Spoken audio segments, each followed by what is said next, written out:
I'm a man of many dalliances. Yeah. I got to drive 6 hours on Thursday to end up back at home. We're going to tell the whole story. Let's not blow our whole anecdotal load. That, for some reason, I just was like, just sleep it off and, Bob will be fine. I just assumed you guys were there this whole weekend. I didn't hear about how the man Jerry did anything.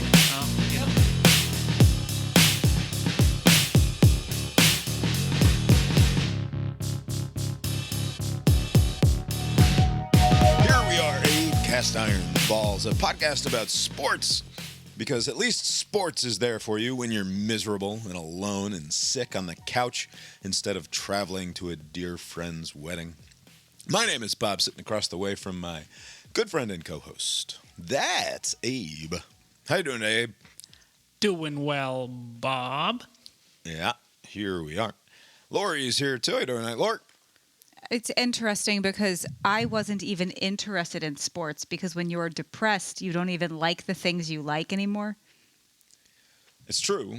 Lori is speaking truths tonight on Monday, October 28th, 2024. I haven't wanted or had an appetite for anything since last Wednesday night, basically. I've been quite ill, which came at an incredibly inopportune time for me personally. And for my wife, personally, and for us as a family, and also for my ability... Oh, no, the kids were fine. Kids were fine. My ability to perform friendship to a friend in a the only day... In a performative way? The only day of his life that it really matters for me to perform that friendship in any sort of public way. I couldn't do it. I felt like a total jerk because of it. I got sick and was unable to travel.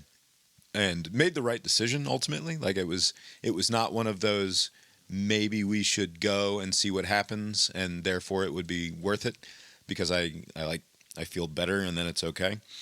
I did not feel better for quite some time and in fact didn't kick the fever until Saturday morning. Very unpleasant all around. Not COVID, not the flu, not strep throat, just some unknown respiratory virus that left me with 102-degree fever and dreadful body aches and no appetite for anything whatsoever. I didn't even eat anything for 2 days and then started forcing myself after having lost 6 pounds to consume food, even though I had no taste for it whatsoever. That sounds awful. I mean, so that's what, 4 days? 5 days of this? Yeah, and I probably should have completely had a rest day again on Sunday, but I had to coach Little League Baseball. So for everyone keeping track, fine for the Little League Baseball, not fine for the wife and friends. To be clear. Just saying. Little League Baseball happened Pushing through for the children. Look, the Little League Baseball responsibilities were on Sunday at 8 a.m. Saturday morning, 8:30 a.m. Saturday morning. I no longer had a fever, which means that, and then I did not. I tested throughout the day. And then I had no fever on Sunday. So I was 24 hours fever-free. Really, I was 28 hours fever-free before I even got to the ballpark on Sunday at noon. So that was perfectly fine. I just caffeinated and medicated and dominated, as one does, and then tried to hydrate as well to push through. If this had been 2019, and I guess we could save this conversation for the other podcast, but whatever, it doesn't matter. We'll do some personal bullshit here in sports.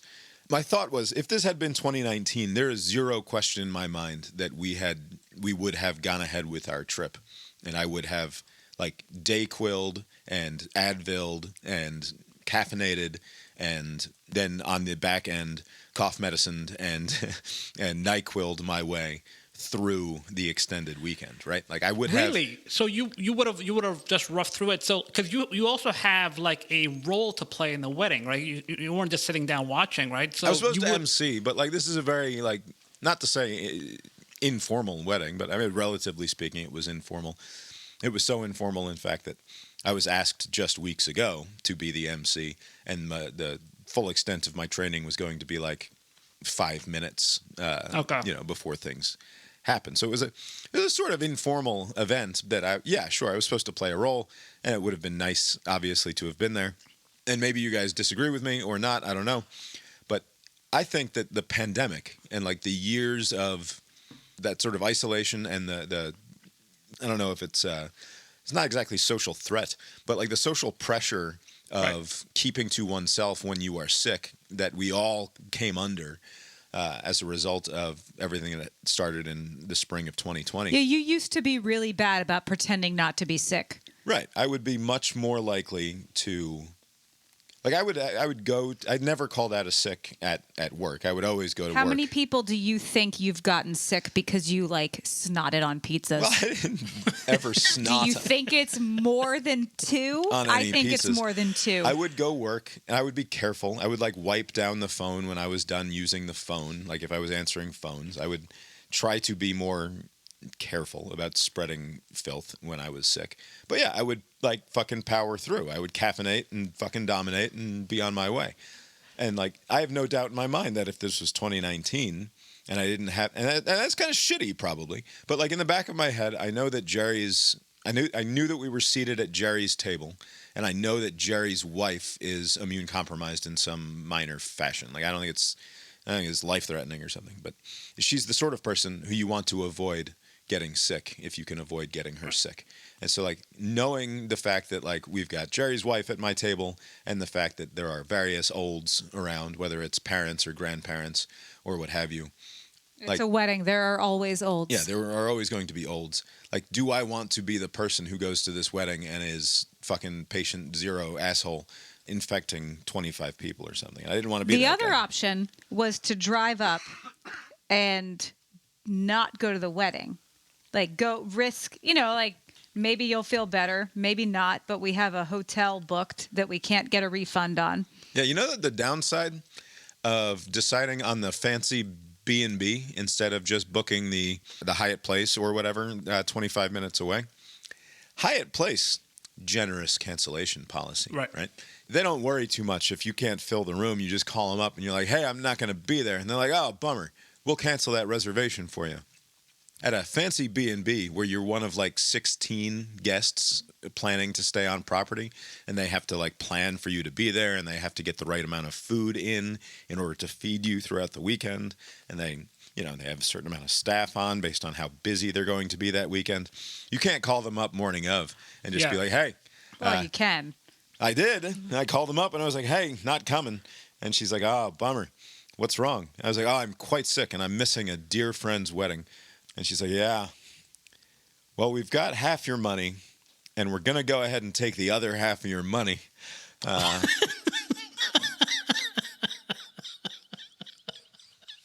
I was like, yeah, is there any way around that? Yeah.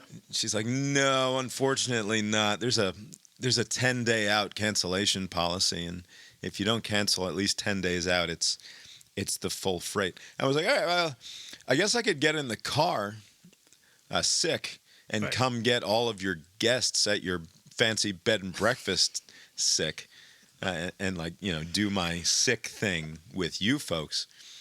But I wouldn't do that to you, obviously. Right. She's like, yeah, no, you wouldn't. Thanks for that.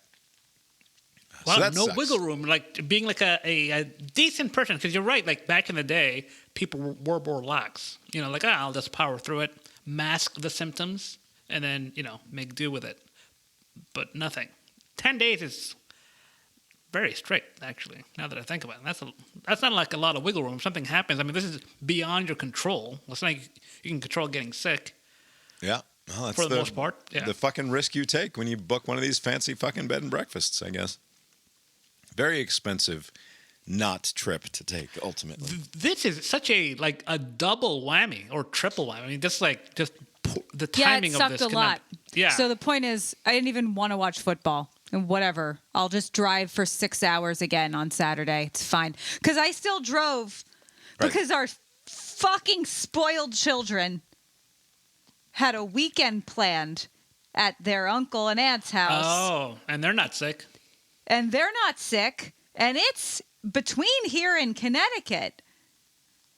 Wait, so you drove? Right, so the plan was to drive from here to Philadelphia and then on from Philadelphia to Connecticut, spend 2 nights in Connecticut, pick up the kids on the way back from Connecticut through Philadelphia, and then come back here to Seaville.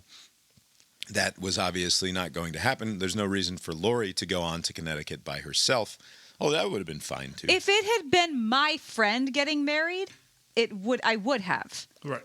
Right. Whereas Lori hates Mark, just can't fucking stand him. So. Yeah. So,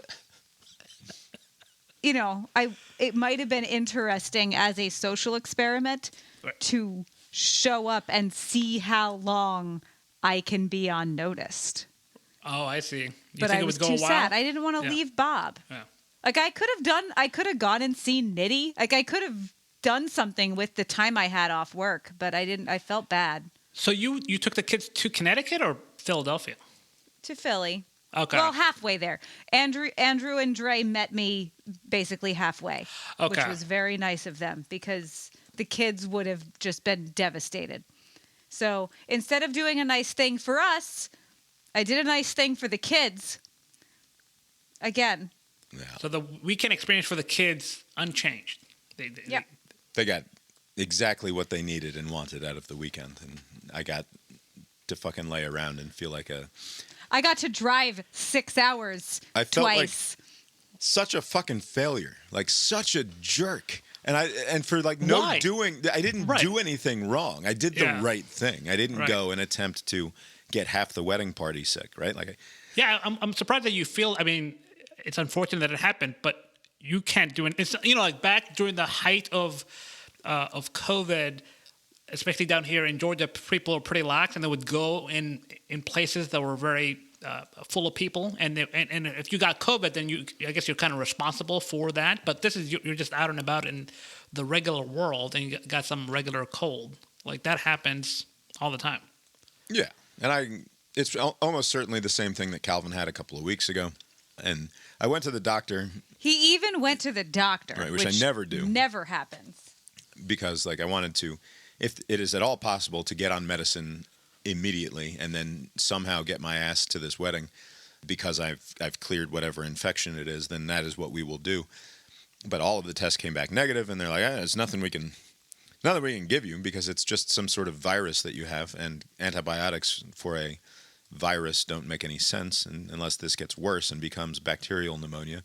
There's no point in us giving you anything really. So go out there and buy some of those cough drops and whatever other bullshit remedies they sell over the counter. And time. Right. Treat the symptoms and rest. And if things aren't good in 7 to 10 days, then I guess you can come back, is what they said. In the future, let's say you had like a similar like a one-off, like, oh, this is the trip that we're going to go to Hawaii or something. Are you going to now change your are you going to like wear masks like the week of, like just to make sure this does like this that's the thing. What could I possibly have done to make sure that my kid didn't get pneumonia 2 weeks ago? There is one thing you could possibly have done, and it is to not have recorded when you didn't feel good on Monday. That is the only answer. You will. So Lori will always find a way to blame me for me it's getting not true. sick. That's not what I'm doing. Not one time. That is not what I'm doing. Not one time. You asked the question, what could I have done? There is one thing you could have possibly done. So here's the timeline here. I felt somewhat under the weather for a couple of hours on Monday afternoon and then felt fine. Not, maybe I'm coming down with something and I'm pretending like I'm not fine. But like fucking fine. Like I was oddly drowsy on Monday afternoon for a couple of hours when in my recent life experience, I would not have experienced that drowsy in the middle of the afternoon. And that was it. And then she's like, well, you probably shouldn't have recorded on Monday since you weren't feeling good. It's like, this is a crazy way of living your life, is if you have a little tickle or something in the back of your throat for 2 hours on a Monday, and then like 3 days later, you're going to fall completely ill for 5 days after that. Like, how are you supposed to fucking know that? There's nothing I could have done on Monday to prevent this from happening. This was the book was read, the cake was baked. It was done when Calvin got his sickness 2 or 3 weeks ago or whatever. Just a ticking time bomb. And, I think we're initially scheduled to record on that Wednesday before the Thursday, and that did not happen. And that I even turned up. I was like, let's not. And I was feeling okay on Wednesday. Well, no, Wednesday was when you felt very bad. No. Wednesday afternoon, I also felt okay. So this hit overnight Thursday. I got home Tuesday night. I don't want to go through the fucking TikTok here. The point is that we didn't record on Wednesday to see if I could, not make things worse. And then I woke up Thursday and it was like absolutely no chance can I go anywhere right now. I had 102-degree fever, and like I said earlier, you're supposed to wait. Like even the least responsible thing you can do is not like present yourself with a fever to people, right? Like at the very least, don't do that when you're obviously fighting some sort of an infection. And so like best case scenario is that somehow a 9-hour travel day doesn't make me worse. And and it somehow that's just the thing I needed to get on the mend as quickly as possible. And then I wake up Thursday fucking totally fine. Yeah. And like that wasn't going to happen. And like I thought best case scenario, like the weird thing that could happen is I completely kick this on Thursday and I wake up Friday like full of vim, vigor, and life. And I'm like, all right, let's fucking go. Like I know we missed a night, but like we're going to get in the car and drive to Connecticut so that we can do this fucking wedding. Would that allow you enough time? Like if you woke up Friday feeling great or like better than you were on Thursday, you would have been able to make it to the wedding on time? No. That's why in a weird way absolutely we could, if I wake up Friday morning, we can get in the car Friday morning. 3:30 was when the wedding started. All right, but we would have made something. We would have been there for break a lot of laws. On Friday, when Bob was still clearly sick, I was not happy in any way. But at least it wasn't like we're here and not where we're supposed to be, and he feels fucking fine. There was like a little. Oh, that would have been the worst. That would have been terrible. The worst thing would have been to wake up or like to get to Friday afternoon and feel like, oh, we should have gone. We should have gone. This so that's sucks why, ass. like, not the worst case scenario. No, not the worst but case. The scenario. Second worst case. Well, I mean, he's not dead not either. Not dead. So, right. Man, what a bummer. Yep. It's such a fucking bummer. Like I said, I'm not exaggerating when I say I feel like such a fucking failure and a jerk, because like there's only so many times where your friends are like, hey, show up for me on this day, especially me, who doesn't really have friends and doesn't show up for people in a general big sort of way most of the time anyway. Like it's fucking one time in his life, Mark's like, hey, show up for me on this day. And I said, yes, absolutely. And I couldn't fucking do it. And I feel like a jerk. When did you relay the information? Did you think like I'll wait on Friday, or just like Thursday you were like, fuck it? I told him Thursday morning when I woke up that like there's no way I'm making this trip, and I'm very, very sorry. I don't know ethically. Do you know how much he probably cared? 0. I don't know when the right moment was. MC. Yeah. I don't know, like the moment I first felt a twinge. Should I have told him that this might not happen? Like you don't want to bother the somebody thing with is, that when nonsense. people are getting married, they don't care. Like it's all. It is the bride there. Like that's all that matters. Right. Like people, I just didn't want to cause a problem, right? Sure, I know it's not. I'm just saying you shouldn't feel bad because people don't care if you come to their wedding. I was a solution to a problem that they had, and then I became a problem to a solution they thought they had already figured out. Like, and in that moment, that sucks. It's like I've gone from being a solution to something to a burden that they have to figure out because I've failed to do the thing that I was asked to do, and that sucks ass. That's all. Anyway, we should push on here because who knows how long I'll have the energy to do this tonight. Like I said, I did prop myself up on the couch and watch a great deal of football without hardly any interest whatsoever. And I'm not exaggerating when I say that. I felt nothing watching these games for the most part until I got to the end of the night. That LSU Texas A&M game was fairly fun. What was your sports viewing weekend experience like, Abe? Yeah, so Sunday, there was a lot of fun action in the NFL, especially that 1 o'clock window. I was watching the Colts game. Speaking of somebody who had to sub out, when they were needed the most, Anthony Richardson subbed out of the game because he was tired. Right, and this is like after like playing dreadful the whole game. He's just like, I'm tired. The Florida quarterback, right? Yeah, this guy is just. I think he's like lost the locker room now. Like he plays terribly on the field, but I heard that he's like a great kid and everybody likes him. But like after the game, the coach is like, you can't do that. And then the offensive lineman, his center, told him, you can't do that. Like I've never How does heard he of not know that after 2 years in the league? Like, I know it's remarkable. I mean, you see like players. It's usually they're stubborn in the other way. Like how many times Matt Stafford is like barely alive, and he's like, I'm gonna stay on. Like I don't care what happens. I want to continue to play. Like my lungs has collapsed, or I mean, Andrew Luck with the Colts, like he had like some kidney issue, and he continued to play. A lacerated kidney, something. He had like some weird thing, but he played. But Richardson, what is the Ronnie Lott story about? Like he's got a broken finger, and instead of like getting the finger fixed, he like bites it off, and he's like, "Fuck it, I'm going back out there." Something like that. But yeah, it's just like even if you were tired, I'm not like some people are very they're like extremists when it comes to telling the truth. I'm not. I think there are certain occasions where a fib is okay, and that is one of them. Like if you are really tired, great way to build trust with our audience, Abe. I'm not one of those extremists. Not one of those truth extremists. And in that case, just say I re-aggravated something, just anything, something plausible. I read that it was that he had the breath knocked out of him, and he thought he needed a playoff because of it. So do you don't buy that as an excuse? I know.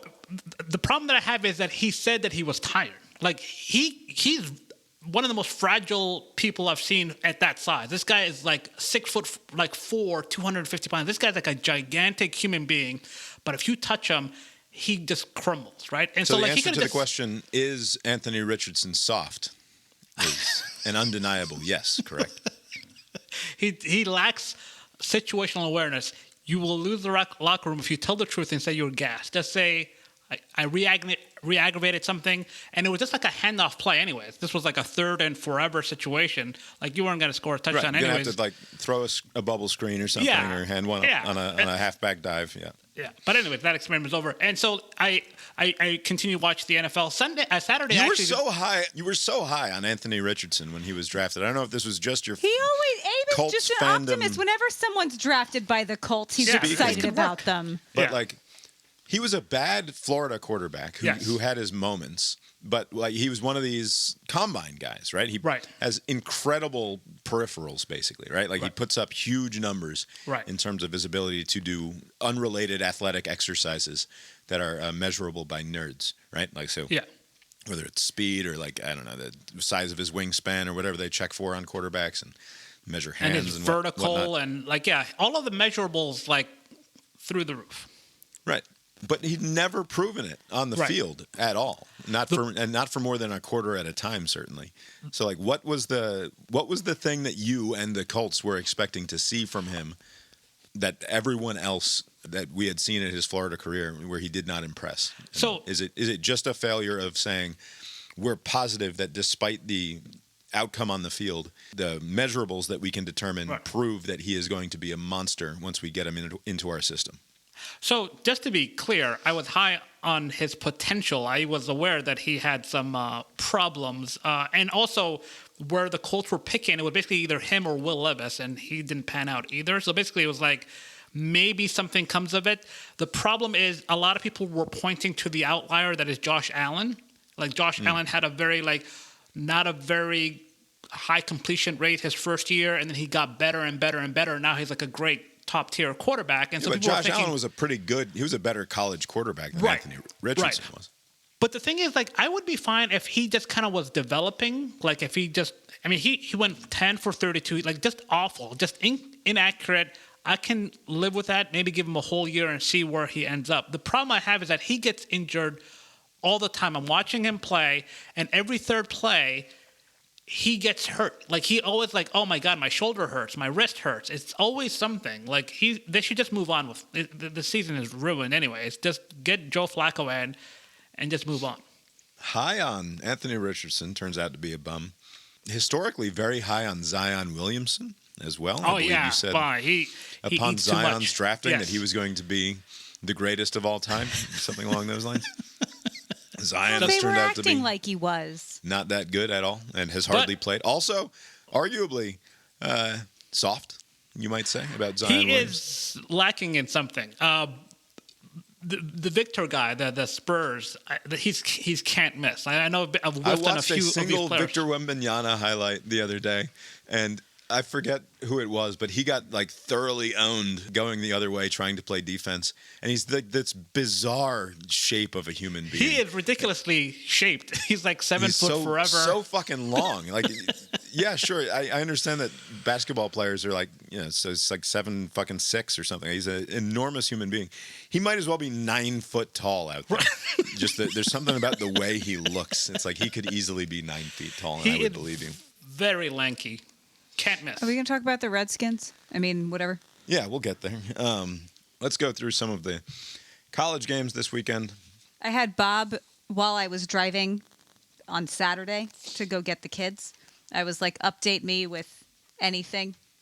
Just give me something there wasn't to a whole be lot, excited about. There wasn't a whole lot of excitement to be had the on first update, Saturday morning. I'll see if I can find it, actually, because I hadn't even looked. On Friday, to start with, though, actually Thursday, Syracuse gets absolutely run through by Pitt. And Pitt is now 7-0 and sits atop the ACC. We're in a tie atop the ACC. They've only played 3 conference games so far. They could easily lose their next 3, though, including games against, I think they have SMU this weekend. And then they play Louisville and Clemson, I think, in some order or another over the next month. So they could easily find themselves at 500 in the conference before long. But not great for Kyle McCord out there at Syracuse. No.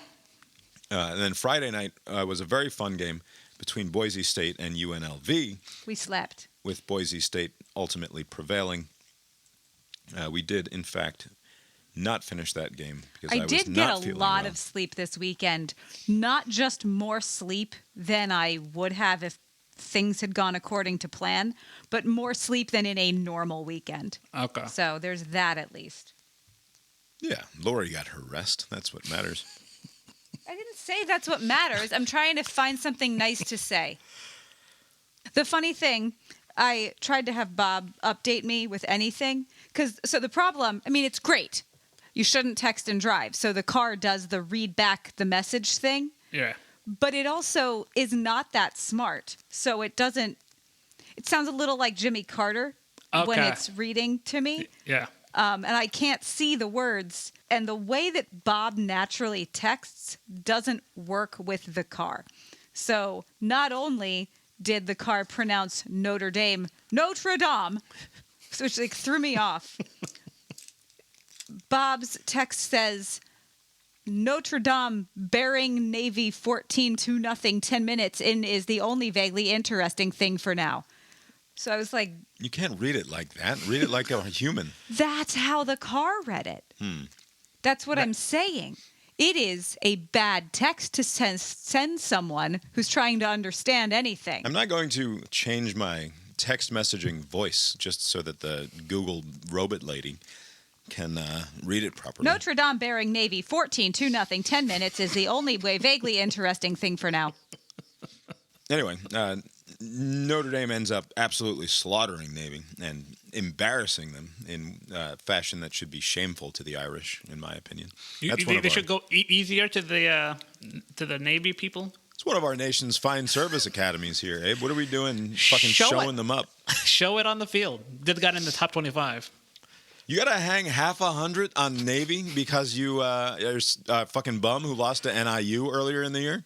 Fucking weight room maniac that you are, coach over there. Notre Dame's a bubble team. They need all the wins they can get. Yeah, all the wins they can get. They don't need to put half 100 on the midshipmen. Jerks is what they are. BYU absolutely put it on UCF. That score ends up closer because of a couple of late scores by Central Florida, but BYU was never in danger in that game either. What else happened on Saturday? Ohio State didn't look great against Nebraska. Yeah, neither Everybody's did Texas. Talking about it. Ohio State and Texas looked... Ohio State looked bad, like incapable of doing stuff that they were attempting to do against a Nebraska team that had given up a ton of points in humiliating fashion just a couple of weeks earlier.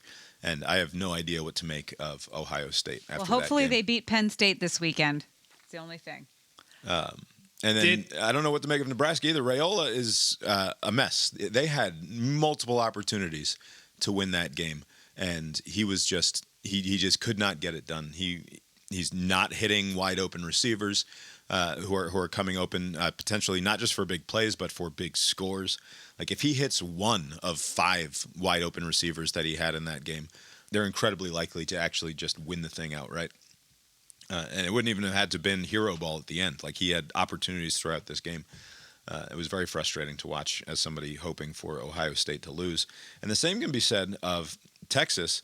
What was the line? 18.5? What was the line? 18.5 was the line. It ends up 27-24.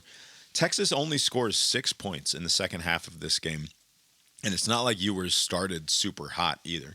He threw at least 2 interceptions in this game, I think, and didn't look particularly great. I guess they're just happy to get a win because the sort of cope coming out of it is like, oh, well, we don't need Manning. There's no controversy whatsoever here because we went to hostile territory and got a win when we needed one. So we're back on track. Hostile territory. Nashville, you were there. You said how hostile it was. The world beaters. I mean, that would have been, man, it would have been so impressive had they beaten Texas too. Because Alabama seems to be like riding a ship, and I think that game is a parlay buster for you, Bob. Didn't you have Missouri in one of your goofy 9-leg thingamajigs? Missouri's been toast for a while. Like I said, I fucking walked away from the ticket window tearing that ticket up after Mizzou lost. My prospects are not looking good for that because of the Texas A&M situation. As long as Texas A&M remains in the hunt for one of the SECs, not that there's a limited number of spots, but like as long as Texas A&M is going to get a playoff spot, my fucking 9-way parlay was going to be toast no matter what. So to your earlier point, shitting on Notre Dame, look at what Texas A&M and Alabama are doing. They're creeping up. You know, they need all the quality wins they can get. They need to pounce on Navy. You gotta let them beat the bad teams. Speaking of A&M, they beat LSU. Are you going to skip Missouri and Alabama? Because I didn't get to watch that. I mean, that's another one that, like, at the half, it's only 13-0.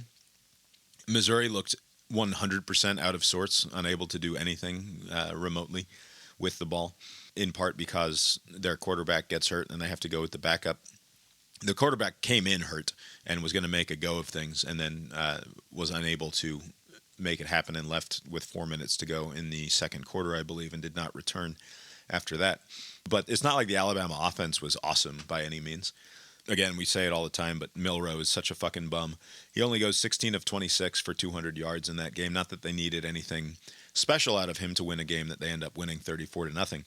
But they're just not the team that they've been in the last few years. And I don't want to say it's entirely on the fact that Saban is gone, because as we said as I said over and over again last year, through the first 6 or 8 weeks of the season last year, I thought Alabama looked like a less disciplined, less with it program than they had looked in the years before. And I think there's a little bit of revisionist history going on, saying that like this is happening all of a sudden, rather than this is actually something of a continuation of a trend that started at the very beginning of last year with Saban there.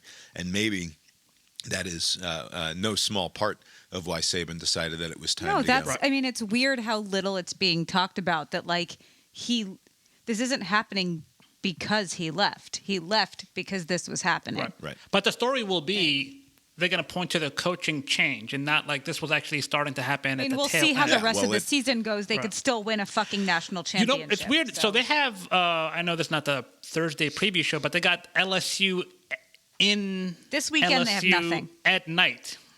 Yeah, but this weekend, nothing. Yeah, the week after. The week after. As always, you have Georgia, Florida, and then Alabama, LSU. But if they beat LSU, there's really nothing holding them back. Oklahoma and Auburn, they can beat those two teams, right? So, like, they may be hanging around. We'll see. Let's just get to the end of the season.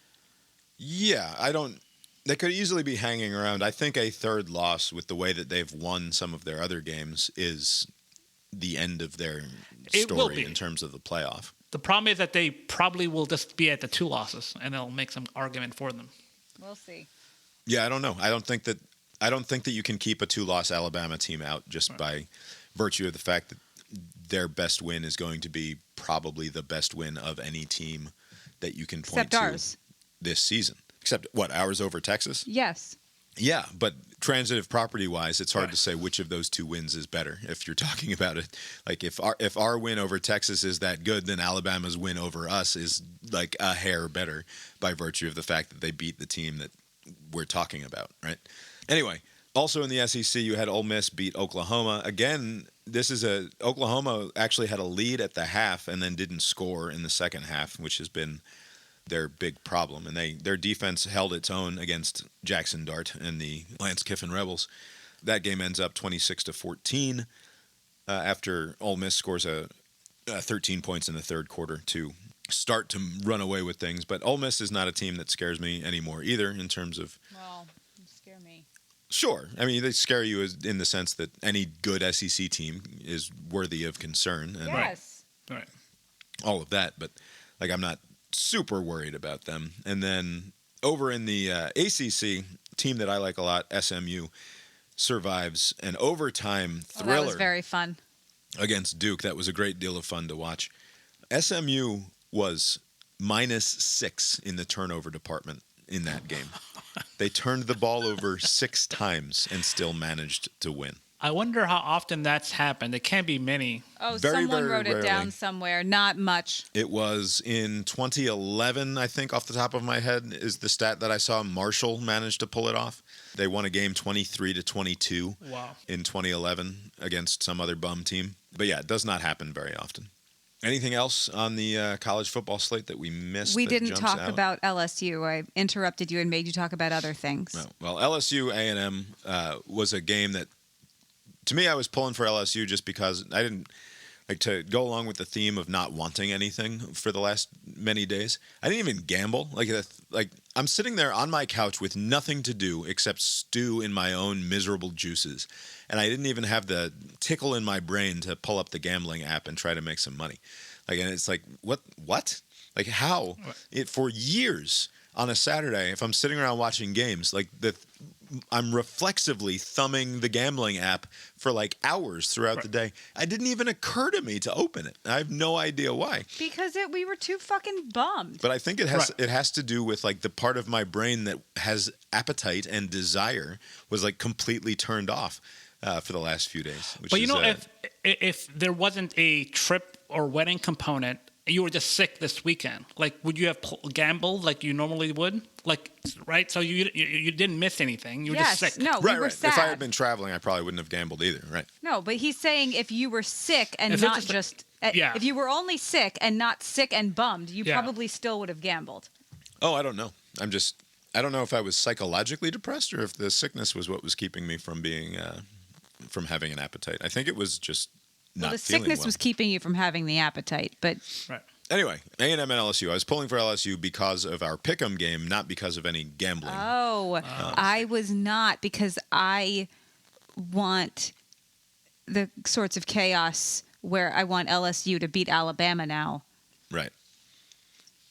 What Lori is rooting for is for A&M to win out and LSU to win out. So No, I'm not rooting for that. No, in that game, during watching it, neutral, sort of, but it will be easier for me to want LSU to bury Alabama in 2 weeks if it won't mean like a sure LSU SEC championship. Like, I want there to be chaos everywhere but for Georgia. Right. And also, I like LSU. Right. Well, if what you want is for LSU to bury Alabama in a couple of weeks, then LSU's winning out. Because if they can bury Alabama, they're not losing to anybody else. And so that will be an LSU and Texas A&M SEC championship, even if Georgia wins out, because LSU will have one loss, and that one loss would be to A&M. A&M will have 0 losses, and Unless therefore they lose to Texas. be at number 1. And then Georgia's loss is to Alabama, who LSU will have beaten, and therefore they would have the tiebreaker over Georgia. So, like, if LSU wins out, A&M wins out, and Georgia wins out, it is Georgia who's outside looking in at the SEC championship game, in all likelihood, as the number 1 or 2 seed in the national playoff picture, which is another of the goofier aspects of this whole thing, and which makes the conference championship games mostly Yeah. redundant and punishing. Which is totally fine because It's not. It fucking rules to win the conference. Like, Yeah. people, and for years it has become less and less important to win the conference, I guess, because when they went to the 4-team thing, it's like you could still lose the conference. Right. Like, it was hard to go to the BCS when you were going to be not the conference champion, right? Like, Right. it's hard to imagine a situation in which Georgia doesn't win the SEC but still gets to play for a national title if it's just a 2-team situation. In the 4-team situation, it was very plausible to not win the conference and still go play for the national title. Didn't that So it happen? did- Yeah, it did happen because Georgia and Alabama Yeah. were in the playoff Right. together multiple times, right? I mean, it happened all the time.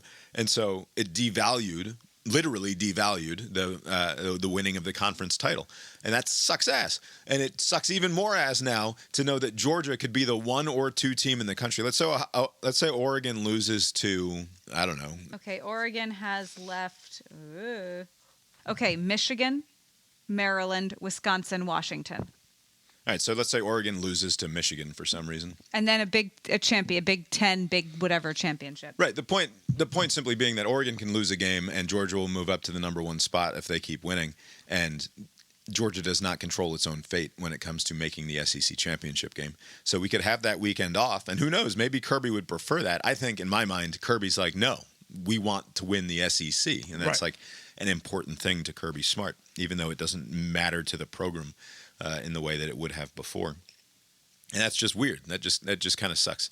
Anyway, LSU lost. It was kind of a bummer, but whatever. It was a bummer, and it was not terribly impressive to me from either team's perspective. This is completely unrelated, but it's a comment that I've meant to make for a couple of weeks now. Joe Tessitore and Greg McElroy have been on the call together because it's usually Tessitore with Jesse Palmer, but sometimes he works with Greg McElroy instead. I'm not sure what the rotation is there. McElroy is among the worst offenders as colormen in college football of speaking with absolute authority about something that is in direct contradiction of something that he said 30 seconds ago. Oh, really? Like he's perfectly fine with saying something like, and if you just listen to what he says in isolation, it's just a highlight that you're listening to or something, or you just hear the 1 30-second clip, wouldn't bother you at all. You'd be like, oh, it's a good point that Greg's making there. It's good. He's not so bad. But if you combine anything that he said from minute 1 with minute 30 with minute 60, none of it makes any fucking sense together. I mean, at the same time, Twitter during that game was that too. Everyone was like, "What? Garrett Nussmeier is the best quarterback I have ever seen." And then Well, that was 20 Fowler minutes later, that was Fowler and Herbie. But yeah, yeah. Oh, what are we? I was just complaining about a Oh, different. okay.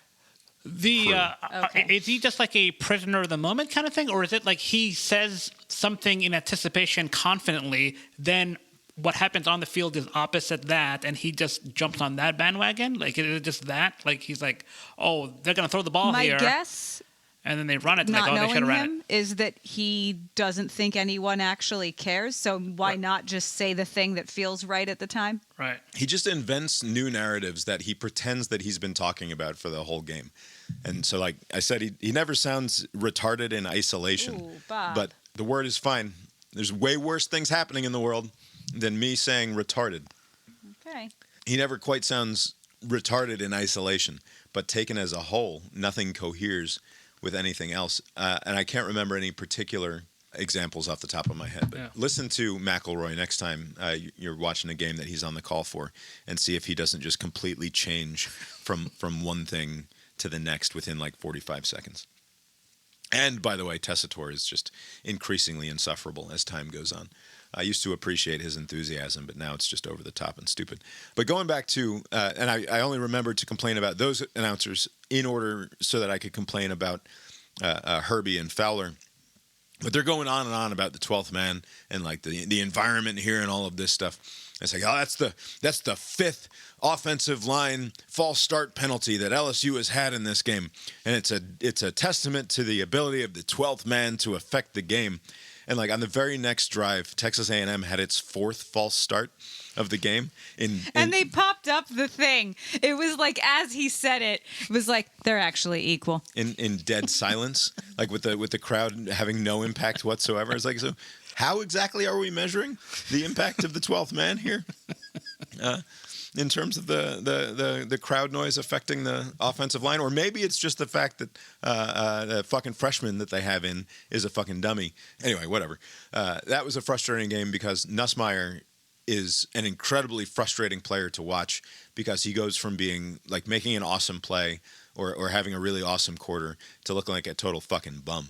And you'll recall just from when he came in against us in the SEC championship game, where he looked like he was all of a sudden like, like Are we in Tua are we situation in again? trouble here? Yeah. Because like we've been owning this game, and then all of a sudden this guy comes in and has I think like 2 drives in a row that were scoring drives, or at least very effectively moving the ball against our defense. And then it was fine, actually. Like they didn't actually keep the momentum going. And so it's a little bit of that where it's like, wow, he comes out and looks fucking terrific. And then he made some dreadful throws the other night and just completely unacceptable across his body to no one, just To the exact wrong person. leaving the ball up in the air forever for the Texas A&M defense to come find. Like just a very frustrating player to watch play football. I don't trust them or Brian Kelly to do anything good. And I don't know how good Texas A&M is as a result of that fact. Like LSU did not, like they didn't give it their best that night, and so I don't know what to make of Texas A&M. To say that they've still not played anyone is hardly fair because they beat LSU, so that counts for something. But I don't know what to expect out of them moving forward. I would love to play Texas A&M in the SEC championship game if you're Georgia. In terms of putting an exclamation point on this season, in terms of like what you would have done to go 12-1, like yeah, you lost to Alabama, but if you beat Ole Miss and Tennessee and Texas A&M in the championship game before you even make the playoffs, right? And then like you're talking about an all-time sort of season when you just because what was that? Was it the Joe Burrow LSU team that had the most ridiculous schedule where they beat like 5 or 6 conference champs that year? Right, like by the end of the season, I think that they had racked up like wins over 6 different conference champions or something ridiculous like that. Like it's not going to be quite that good, but like when you can put 5 or 6 or 7 name brand schools on your resume en route to a national title, that would be pretty fucking cool. I mean, you Obviously, know, just the getting ahead of myself a little bit here, but also just like the team that wins like the playoffs going forward, they will play at a bunch of good teams in either the Big Ten or the SEC, and then they'll have to go through like a murderer's row, basically, of like great teams, like top 10 teams to win the whole thing, or top 12. Yeah. Although it's funny you say that, I think there's a scenario where the 3 Big Ten teams could all finish undefeated, and like they therefore won't have the Big played. Ten has 18 teams. Yeah, there's 18 teams. They could have 3 undefeated teams: Indiana and Indiana and Oregon and Penn State. Penn State could all wind up undefeated because they don't play each other. And so it's like, did they play a murderer's row of teams or not? If they don't even fucking play each other, I guess not. And the various tiebreakers are very confusing, and it's almost impossible to figure out ahead of time. None of them are tug of war. One of them should be tug of war. Right. It should be. But, you know, even if that were to happen, and it's probably inevitable going forward, there'll be years where 3 undefeated teams will come out of a conference, or at the end of the season anyways. But when they get into the playoffs, they'll have to play like the top teams to get to the championship game. Well, they'll have to play Boise State. Right, for the first round, but then they'll have to play somebody really good, and then somebody really good in the finals. Yeah. It'll be interesting. Yeah. It'll be chaos. Let's go to the CIB Pick'em game recap. We did, in fact, have a pick from Jimmy Carter. Also, Jimmy whiffed on his pick. Oh, come on, Jimmy.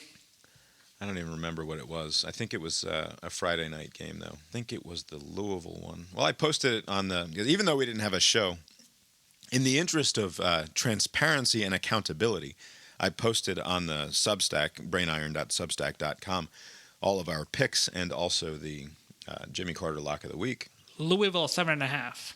Louisville 7.5, and as I recall, Louisville couldn't even beat BC by a touchdown. They won 31-27 on Friday night, much to the president's chagrin. He falls to 4-5 on the season. Gonna need a get-right game to get back to 500. This week, we had a fairly middling performance overall. Yeah. Abe with 3 green numbers, me with 3 green numbers, Lori with 2, and cousin Steve with just 1 coming into tonight. Speaking of, Abe, it's time for you to live bet the Monday night game.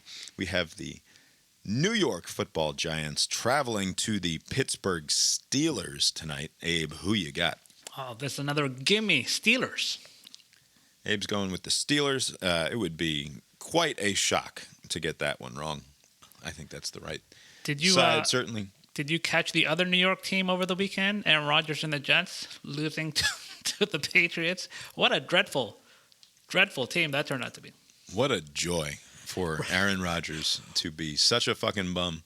And it's not like this was on it's on the offense. Like the offense just cannot fucking figure it out. And that's kind of his whole thing. Yeah. I mean, they're accommodating him. I mean, they got rid of that coach. They're 0-3 since that. They brought in his receiver, like all of the accommodations, and he's producing a pretty shitty season so far. I mean, maybe they'll turn it around the second half of the season, but rough start. Cousin Steve needs the Steelers to win by 6.5 points or more in order to secure 10 points for the weekend. So he did not have a very good weekend. He had Navy covering over Notre Dame, which they very much did not do, and also had Mizzou covering over Alabama, which they very much did not do. Bad picks there, Steve, I'm afraid. Mizzou didn't cover anything. No, they didn't. They didn't score at all. Lori had BYU beating UCF, which turned out to be the obviously right side. BYU never in trouble in that game, but she whiffed on FSU covering against Miami. They lost by like 22 points. Yeah, it was close. Yeah. That was close to your number. It was not a close Yeah, it was game. close to my number. I didn't think they were going to win. UVA got its ass whipped by North Carolina. Wyoming, Lori had Wyoming in a very thrilling game of 1-6 Utah State versus 1-6 Wyoming.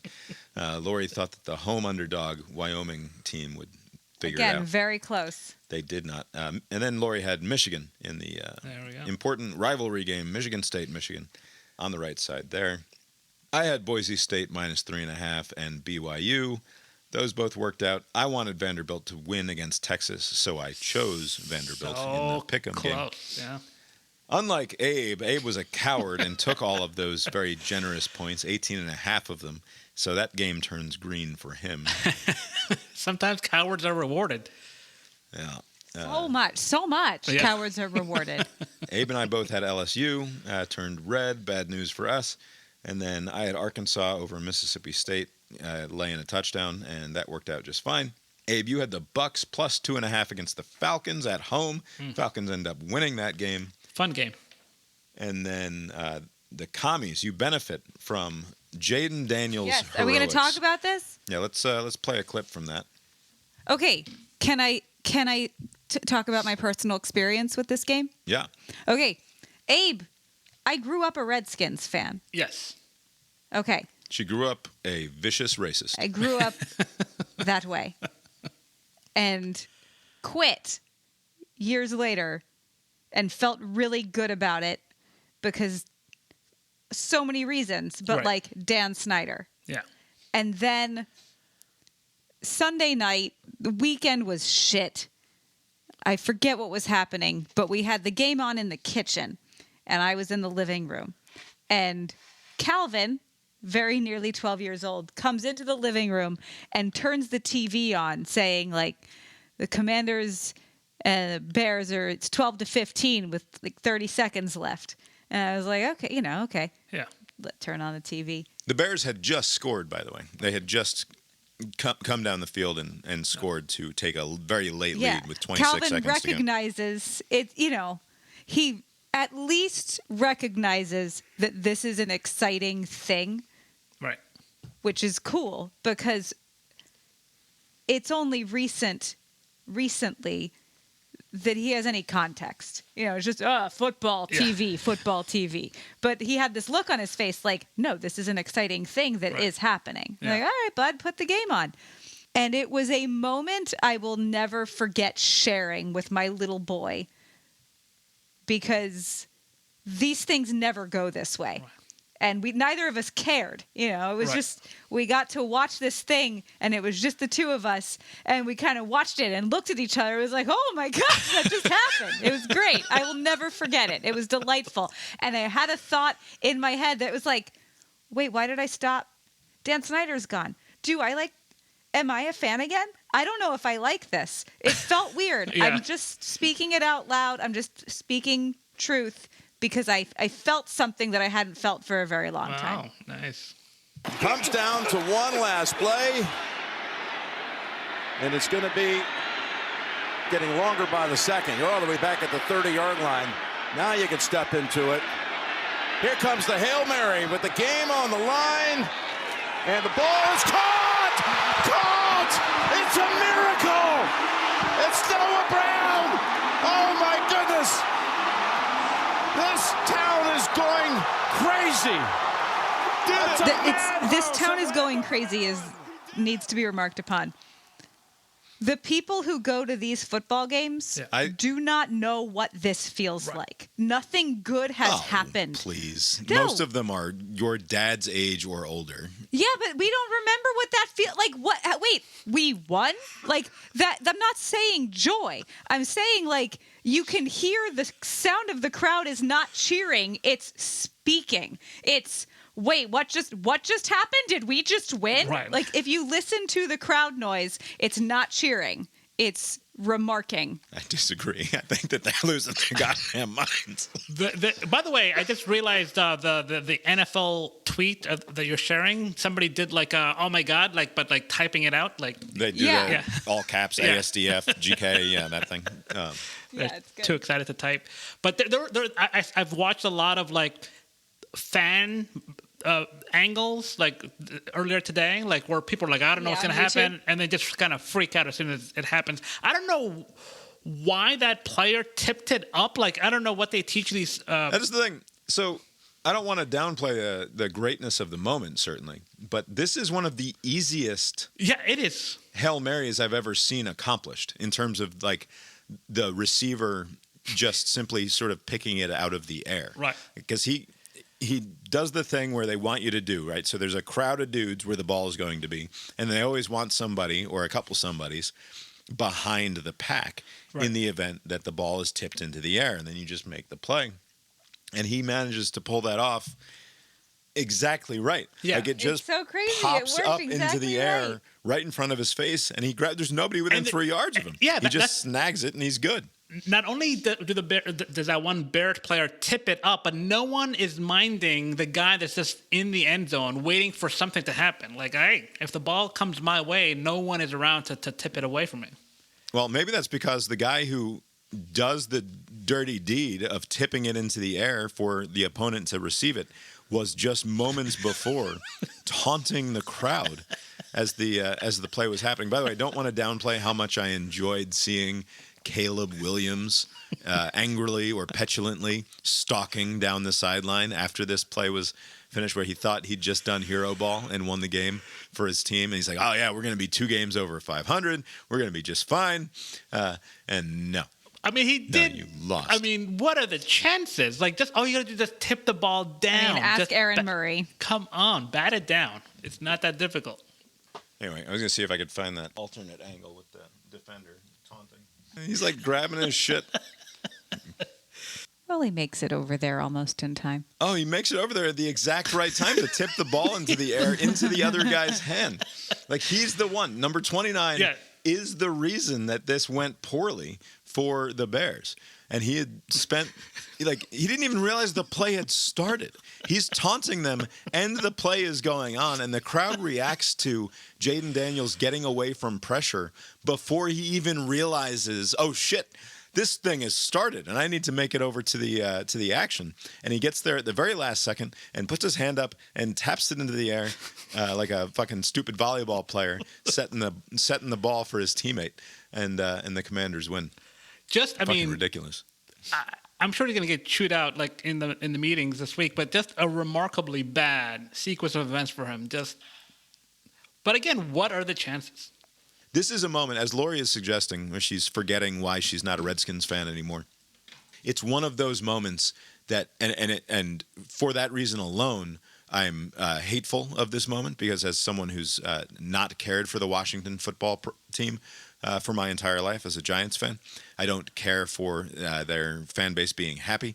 This will make lifelong fans out of innumerable 10, 11, 12-year-old children, right? Like people who are just watching this. This is the moment that they're like, oh, that's when I became a commies fan. And it's Jaden Daniels, who's one of the more likable people. And a team not owned by Daniel Snyder. Like, what's not to like? He is relatively likable. He did give all glory to God. He thinks that this was the result of... Yeah, but he did it sincerely. I mean, he's a football player. Isn't that usually how it goes? I mean, there is a bit of a pride cometh before the fall thing happening on the field there with number 29 of the Bears, certainly. So maybe there is something biblical going on there on the field.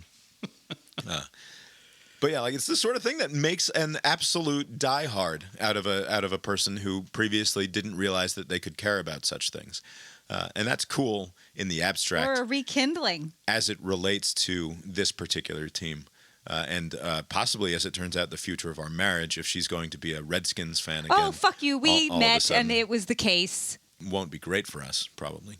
Whatever. Are we going to talk about the stupid baseball and then go to bed? In that similar vein. Friday night, the Dodgers and Freddie Freeman's walk-off grand slam is the sort of moment that will make a lifelong fan out of anyone watching if you previously don't have a rooting interest in the game. A walk-off grand slam in the World Series has never happened before. And, like, do you know how many children in their backyards have said extra innings or bottom of the ninth, bases loaded, 2 outs? And like I've hit now, and I hit the grand slam, and I win the World Series. Like the only difference is that this was just game 1. Like usually you would do this to win game 4 or 6 or 7 in order to actually win the thing. But what an absolutely awesome baseball game that was capped off in the best way possible, which is for Freddie Freeman to hit a grand slam and to do it with no doubt on the first pitch after being disrespected by the fucking dirty Yankees. The Yankees are like, we would much rather that was something. We would much rather face Freddie Freeman, one of the 2 or 3 best hitters of his generation, just in terms of being a pure baseball hitter. Like somebody who gets up there and it doesn't matter what pitch you throw at him, where in the strike zone it is, in, out, Freddie up, down. Smash. Freddie is going to put the bat on the ball and drive it to all fields. This is not somebody who's like only hitting the ball to. He's not a dead pull hitter by any means. His spray chart is as wide as anybody's in the game of baseball. Like, what are you doing? I know Mookie Betts is fucking awesome, right, but I would much rather face Mookie Betts with the tying run at second base than face Freddie Freeman with the tying run at third base and the winning run at second base. Because that's why it was extra stupid. Right. If all you need is a single and to get that second run in to win the game, then what are you doing putting the winning run at second base? And like, you know, this is all the thing that's going through my head as they change the pitcher. And then like before you can even fully come to terms with what's going on, Freddie on the first pitch just fucking rockets one to right field. And it's an absolute no-doubter. He holds his bat up. He doesn't even flip it. It's just holding that thing fucking high in the air. He looks over at his dad who's off in the stands in the first couple of rows and puts it down and runs around the bases. It's so fucking awesome. No, it was great. It was a nice moment. And he hit another home run the next game. That's right. He hit another home run the next game, and I don't know if he's the first player to hit home runs in 4 consecutive World Series game appearances, or if he tied a record to hit home runs in 4 consecutive World Series games. But he has an opportunity tonight to extend that record, whatever it may be, as the Yankees and the Dodgers are just now getting underway in the first inning. Dodgers have a 2-0 lead because, of course, they won the next night as well, which was not how the Yankees needed this to go. The Yankees have the superior starting pitching and cannot afford to lose games that Garrett Cole is starting. And Garrett Cole started game 1. The Dodgers are going to have to put together at least 1 or 2 bullpen games in order to win this thing. And they got much more mileage out of their starters than they expected to in those first 2 games, which is very, very good news for the Dodgers. And good news for me, because I would love nothing more than for the Dodgers to go ahead. It's sort of the ideal situation is to win this thing on the road in New York, like get it over and done with. Yeah, just do the sweep, be fucking done with it, and win it in New York, because that maximizes Yankee humiliation and pain of their fan base, while also minimizing how much fun the rotten Dodgers fans can have. It's true. Celebrating. I see. like Okay, you want to deny as much from both sides. I see. Yes. We're minimizing joy here, while also acknowledging that it would be perfectly fine for the Dodgers to win the World Series.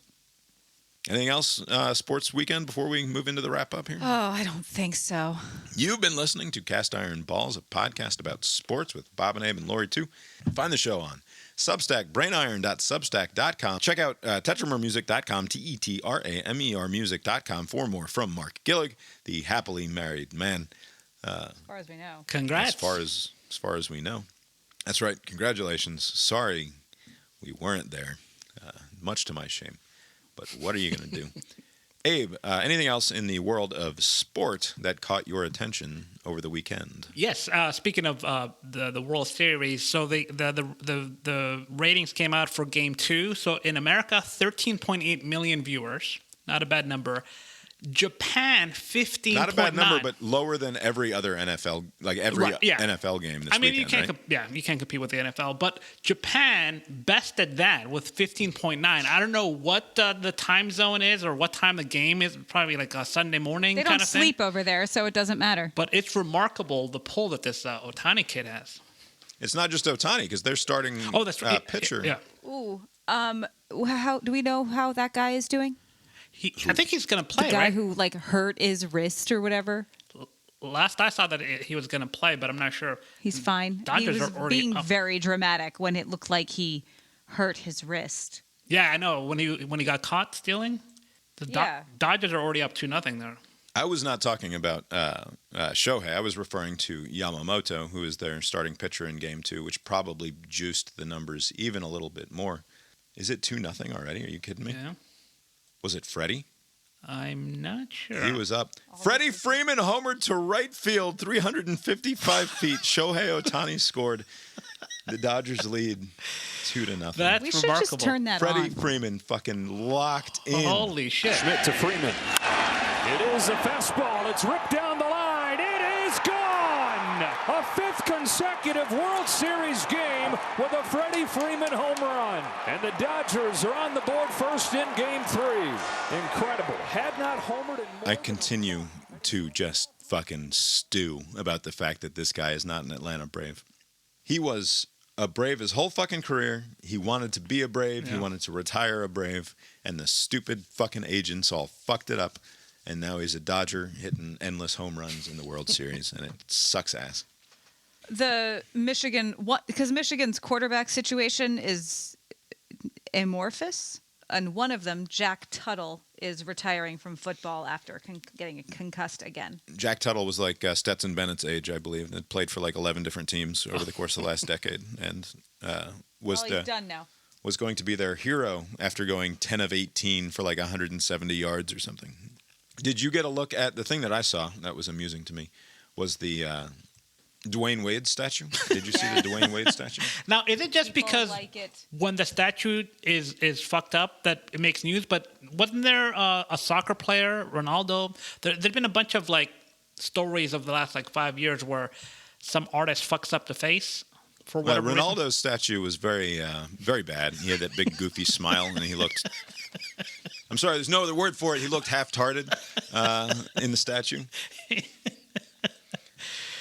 This Dwayne Wade statue, to me, I don't know. Okay, now that you have the side by side, I see what's funny about it because I don't know what Dwayne Wade looks like. So I see the statue and everybody making fun of it, and I'm like, okay, There a is, guy, and now I see why. you know, Dwayne Wade is beloved from what I gather in Miami, but this is the second time that they fucked something up with him. Like there was some local politician in Miami who was introducing him, and she's building him up like everybody knows him and you know his name, and she says like Wade Jones, like just Adele Dazeem. yeah, just like something like that. It's like what? Like how do you do this build up and fuck it up? And now once again they're trying to honor him, and the face is just I don't know who that's supposed to be. it looks like, to me, it looks like Kratos from the God of War franchise on the PlayStation. Like it doesn't look like Dwayne Wade at all, but it does look passably like either Morpheus, like a Morpheus. Yeah, I saw Morpheus on the Twitter. It could be Morpheus and Kratos mixed together, but it doesn't look very much like Dwayne Wade. And I think part of the problem is the problem is that they're trying to capture a moment when he's making a face. Like this was like he got. Don't go with over emotive Right. faces for your statues that you want to last a long time. That was the problem with Cristiano Ronaldo's one as well. Yeah. Like he's making way too big of an expression, and when they fixed it by making him make a much more stoic looking face. Right. And you need to have a stoic face in your statue. It just looks ridiculous. Right. And it doesn't matter if all of the different face wrinkles match the face wrinkles in the photo that they're pulling it from, right? Like, it just looks unnatural when it's carved in fucking bronze or whatever this because in a material photo, you're understanding that is a moment in time that actually happened. Right. Yeah. Where in a statue, I guess the soldiers pushing up the flag has a lot of motion in it. Yeah, but they don't have them like grunting and stuff in the Iwo Jima statue. But we also don't know what they look like.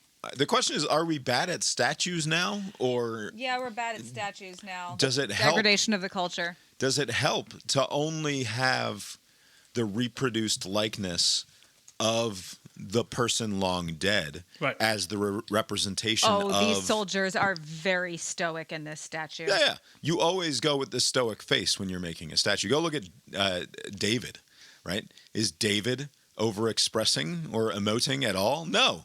He is placid. He's just... And flaccid. Placid and flaccid. Absolutely. Also, when they're seeking out the artist to do this, do they ask them for like a render? What are your thoughts? Like, what's your idea? Can you give us a sketch? Like, are they going in this blind? Like, you'll find out when I build this thing, or like, do they? I think the plan was always to do it from this moment, like because this was when he won the title, and he was like gesturing in this fashion. He was no doubt. Oh yeah, this is my house gesture. Right, yeah, this is my house. But what I'm saying is like, can you give the "this is my house" gesture with a stoic, placid look upon your face, or are you required to be screaming? You could do a energetically mic drop at with the crowd. a stoic look. Right. Yeah. No, it's a hard thing to do. I don't know. I'm not an artist like this, so maybe this is a difficult thing to get right. Not like this. I think that you just cannot go with the over emotive face. You have to go with a stoic face. That's the only way to do it. Although maybe there's a modern day Michelangelo out there who could pull this off if we could find him. He probably what if he him or her? Yeah. What if they hate sports? Like I'll do anything, but I'm not doing any stupid soccer or basketball player. You know what? They could probably be persuaded with money. That's true. Money usually does the trick. Yes. I don't do that. Like, well, how about money? Like, I could do that. I could do that just this once for money. But then maybe this is the passive aggressive, like I'll do it, but I'll do it with that face, Maybe. I do want to, before we leave here tonight, I forgot to mention that LSU A&M game. I was complaining about Nussmeier's quarterbacking performance, and there's a lot of talk because Wegman from A&M was taken out in favor of the backup Marcel Reed or Marcus Reed, Marcel Reed. I don't know. The Texas A&M backup quarterback, Marcel. Like I said, Marcel Reed. Everybody's like, oh, well, this is Marcel Reed's team now. I think this is obviously good news. He came in. The offense hadn't been working up to this point. He was electric and dynamic in the second half. After he came in, the offense suddenly got moving, and things were moving in the right direction. That's fine. That worked because LSU didn't prepare at all to have to deal with Marcel Reed. Instead, they prepared entirely for Connor Weigman, who is a pro-style quarterback who sits in the pocket and whips the ball around. And Reed is very much not that. He is, if not a run-first, a run-very-quickly option quarterback. And I think that the highest ceiling for A&M involves Connor Weigman being the peak Connor Weigman and having the offense work that way. I do not believe that Marcel Reed can get this team to the same level of achievement, even at his best, right? So I recognize that Weigman is rarely going to be necessarily, seemingly, at his absolute best. But when they're clicking and Wegman is on his game, that's the best version of Texas A&M. I don't fear this Marcel Reed-led Texas A&M in the same way. Right.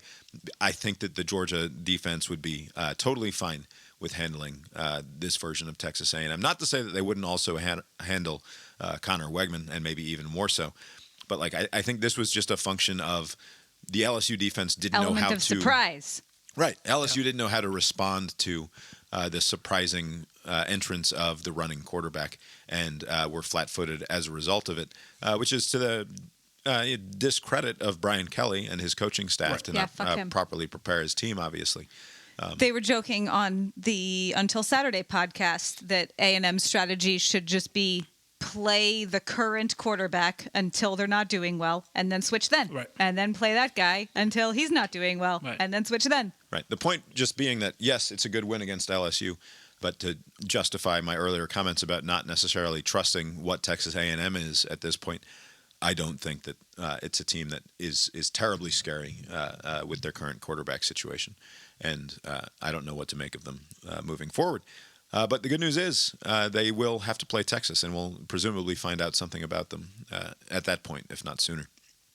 Abe, have you got anything else for us tonight? Nope. Well, I guess that's all we've got for you tonight, then, and we will talk to you next time. Later.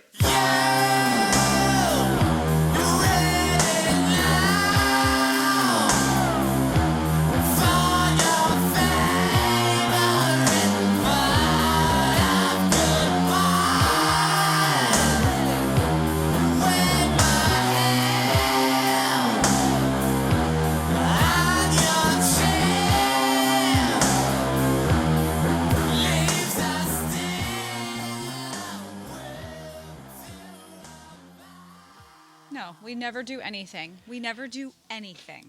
That is... The thing we do is have you come visit. Yeah. Which is great. Crazy that the sickness... I mean, the timing of it is just... That sucks. Had a whole years to get sick. Yeah. I wonder if you could plan sickness in the future. It's like, oh, I'm not doing anything this weekend. That's what vaccines are. Oh, yeah, I guess that's true.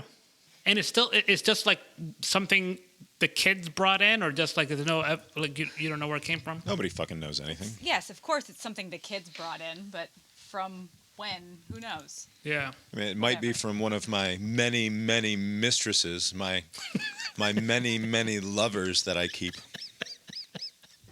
Or that. Just highly unlikely, because those don't exist.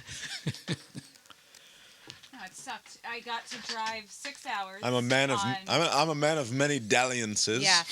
I got to drive 6 hours on Thursday to end up back at home. We're going to tell the whole story. Let's not blow our whole Well, you were talking about it. That, for some reason, I was like, just sleep it off and, Bob will be fine. I just assumed you guys were there this whole weekend. I was going to hear about 1,000-Man Jerry did anything, know. No, he did. He went to a wedding. I'm sure it was a lovely time.